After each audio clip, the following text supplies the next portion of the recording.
dengan strategi apa yang akan dilakukan oleh Kementerian Pariwisata untuk bisa mengembangkan destinasi-destinasi yang mungkin juga sebetulnya memiliki potensi yang cukup besar, tapi mungkin belum terkenal atau mungkin belum well known dari Jakarta, kemudian Jogja dan juga Bali. Oke, jadi kita ini kan masih berpegang pada amanat dari RPJMN ya, yang ditugaskan kepada kami ada 10 destinasi prioritas dan 3 regeneratif. 10 destinasi prioritas itu ada Raja Ampat, Papua Barat Daya, kemudian Labuan Bajo NTT, kemudian Lombok, Nusa Tenggara Barat, Mandalika itu, kemudian kita bergeser lagi ada Bromo Tengger Semeru di Jawa Timur, kemudian ada Borobudur Yogyakarta, kemudian kita geser lagi ada Belitung yang ada di Bangka Belitung, Danau Toba yang ada di Sumatera Utara, Likupang yang ada di Manado, Sulawesi Utara, kemudian Wakatobi, Sulawesi Tenggara, dan terakhir ada Morotai yang di Maluku Utara. Nah, 3 regeneratif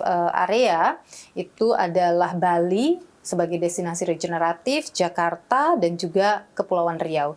3 ini memang penyumbang wisatawan mancanegara tertinggi.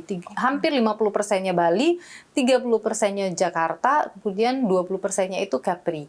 Nah, sisanya baru masuk melalui pintu-pintu yang lain. Nah, kita fokus pada destinasi tersebut. Tapi apakah destinasi lain kalau ada potensi tidak kita kembangkan? Kita tetap kembangkan juga gitu. Tapi prioritasnya memang pada 13 lokasi tadi. Oke.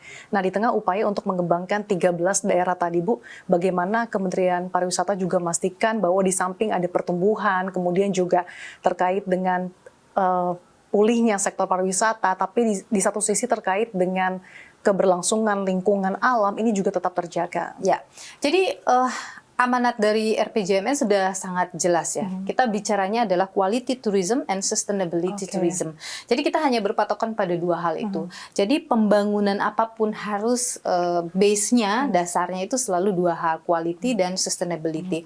Kita kan juga sudah ada blue green circular economy yang diamanatkan kepada kami, sehingga kami mendorong setiap pengembangan destinasi pariwisata, baik yang dikembangkan oleh industri, pemerintah, begitu, harus memperhatikan sustainability itu. Sustainability itu tidak hanya bicara soal lingkungannya saja, begitu, tetapi juga aspek lain manusianya di sana, termasuk juga adalah ekonominya dan juga tentu budaya yang menghidupkan destinasi tersebut. Jadi kami selalu mengingatkan ya agar teman-teman baik di industri begitu maupun pemerintah daerah, ayo apapun pengembangan yang mau dibuat harus berdasar pada apa yang sudah dicanangkan oleh pemerintah melalui RPJMN, yaitu quality tourism and sustainability. Quality itu bukan sekadar kita bicara, oh mau mencari turis-turis yang luxury misalnya, tidak, tapi quality itu adalah apa uniqueness, apa experience yang kita tawarkan kepada wisatawan. Nah, itu harus kualitas ujungnya gitu. Jadi itu yang paling penting sekali saat ini. Oke. Lalu bagaimana dalam implementasinya juga dipastikan bahwa SDM ini juga bisa mendukung keberlanjutan industri pariwisata dan juga tadi masyarakat lokal ini juga bisa turut serta terlibat dalam pengembangan industri pariwisata tanah air. Ya, saya selalu mengatakan ya ke teman-teman swasta begitu, ayo setiap kali melakukan pembangunan yang berkaitan dengan pariwisata selalu libatkan masyarakat lokal. Di luar daripada itu, Kementerian Pariwisata melalui kedeputian yang ada di kami, ini kami selalu mendorong penguatan daripada penguatan dari kualitas sumber daya manusia kita di sektor pariwisata. Jadi kami mendorong ada pelatihan-pelatihan yang diberikan kepada masyarakat.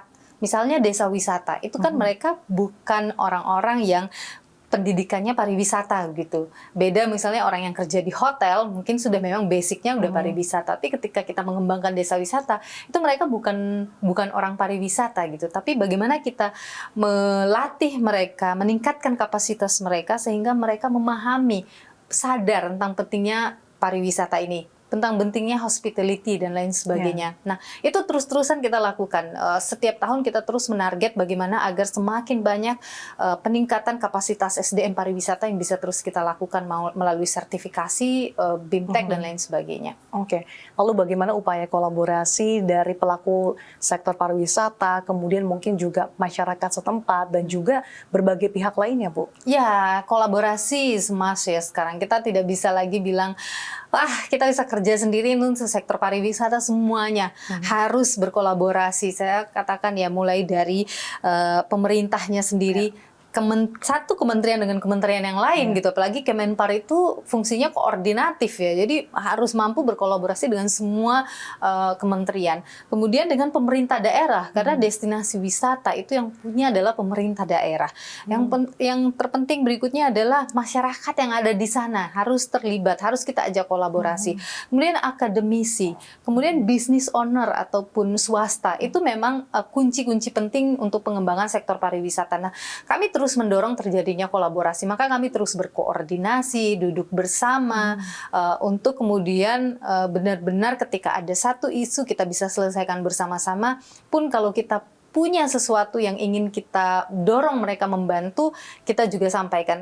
Sampai dengan sejauh ini ya, saya melihat kolaborasi antara Kementerian Pariwisata dengan Pentahelix tadi itu terjalin dengan baik. Begitu kami banyak sekali didukung oleh teman-teman swasta untuk membantu mengembangkan desa wisata misalnya, dan juga membantu melancarkan berbagai program-program prioritas kami sampai dengan saat ini. Artinya kolaborasi mungkin dengan sektor swasta ini juga menjadi solusi ya Bu, apalagi kita tahu bahwa saat ini ada pemangkasan anggaran, jadi mungkin ini menjadi hambatan juga bagi pemerintah daerah. Ini adalah saya sampaikan ke teman-teman swasta ya.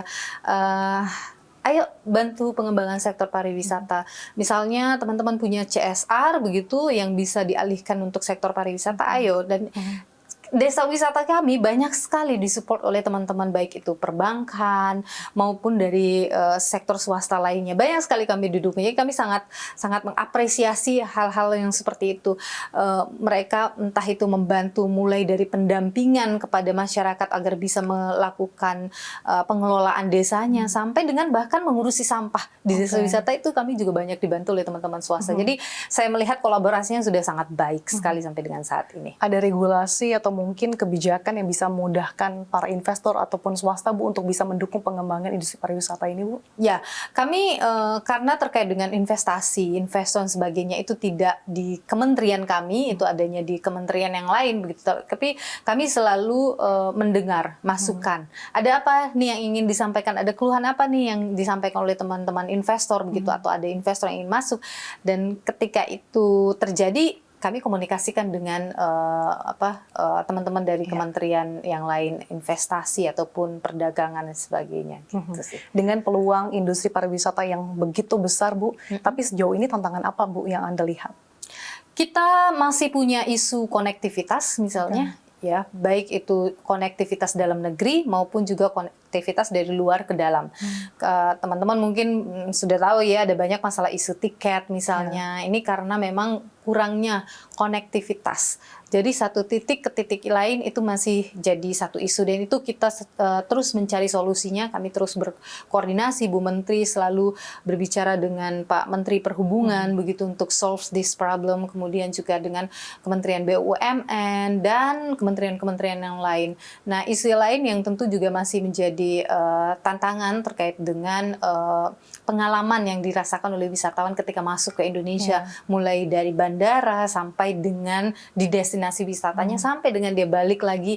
Ini juga masih kita terus koordinasikan. Mudah-mudahan bisa kita semakin lama semakin seamless experience yang didapatkan oleh wisatawan ketika masuk ke Indonesia. Kemudian yang berikutnya tentu saja adalah SDM ya, tadi yang disampaikan Mbak Sasa adalah bagaimana kualitas SDM kita ingin terus kita tingkatkan sektor pariwisata sehingga kita bisa membuat pariwisata ini menyerap lebih banyak lagi tenaga kerja yang berkualitas. Oke. Kemudian Bu, terkait dengan bagaimana juga bisa meningkatkan daya saing Indonesia di mata global khususnya dalam hal ini terkait dengan sektor pariwisata. Tadi kan Anda di awal sempat mention terkait dengan akan menggelar event-event internasional. Nah, bagaimana event-event internasional ini bisa betul-betul memberikan positioning Indonesia supaya mungkin investor-investor bisa melirik lokasi Indonesia adalah destinasi yang tepat untuk berpariwisata dan juga tentunya untuk berbisnis. Ya, jadi di Kementerian Pariwisata ini kita punya Kedeputian MICE namanya,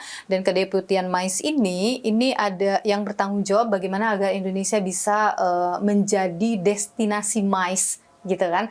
Nah, kami terus mendorong agar kita bisa Ya, sebenarnya kita mengharap makin banyak lagi kita bidding gitu untuk event-event internasional. Sejauh ini kita juga ikut dalam sales mission terkait dengan MICE ke berbagai negara, dan terakhir yang kita ikut di China ini juga mendapat perhatian yang bagus sekali. Kita terakhir ikut juga di Australia, itu juga terjadi pertumbuhan begitu untuk orang datang untuk melakukan MICE ke Indonesia. Nah, kami juga mau membuat aturan, atau bukan aturan ya, semacam perizinan yang lebih seamless gitulah. Nah, ini masih terus kami diskusikan, tentu ini dengan kementerian-kementerian yang lain gitu. Kami berharap bahwa Indonesia sebenarnya sudah bisa menjadi tuan rumah untuk berbagai konferensi internasional. Kita buktikan ya, G20 kemarin berjalan dengan sangat baik di Indonesia gitu. Kita mau mendorong lebih banyak lagi. Nah, terkait dengan isu-isu lain yang masih ada di belakangnya, ini yang kita terus dorong agar bisa kita komunikasikan, kita bisa solve sama-sama dengan kementerian yang lain gitu. Oke.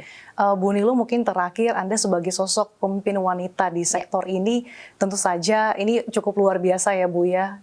Seberapa jauh sih Anda melihat peran atau kontribusi perempuan dalam memajukan sektor pariwisata ini? Ya, ini di Kementerian Pariwisata ini menarik ya, karena menterinya perempuan, wakil menterinya perempuan, dari 5 kedeputian yang ada di sini, 3 deputinya itu perempuan. Jadi kita ini mayoritas di Kementerian Pariwisata ini gitu ya. Dan banyak sekali asdep-asdep yang perempuan. Dan kalau kita lihat pekerja misalnya di sektor pariwisata itu sekitar 56%, 54 atau 56% itu adalah perempuan. Jauh lebih tinggi daripada laki-laki gitu. Jadi saya melihat, kalau saya ke desa wisata, kalau saya berkunjung ke destinasi wisata, saya melihat di situ bahwa perempuan itu memang penggerak roda pariwisata Indonesia. Kan pariwisata ini multiplier efeknya luar biasa. Ketika ekspor pariwisatanya tumbuh, di dalamnya itu UMKM-nya tumbuh, sektor kulinernya pasti tumbuh, souvenir, industri kreatif itu pasti tumbuh, dan itu rata-rata dikerjakan oleh perempuan. Jadi saya melihat besar sekali peran perempuan di sektor pariwisata ini. Nah, kami terus mendorong agar perempuan-perempuan ini bisa terus punya kepercayaan diri, terus bisa hidup dari sektor pariwisata ini.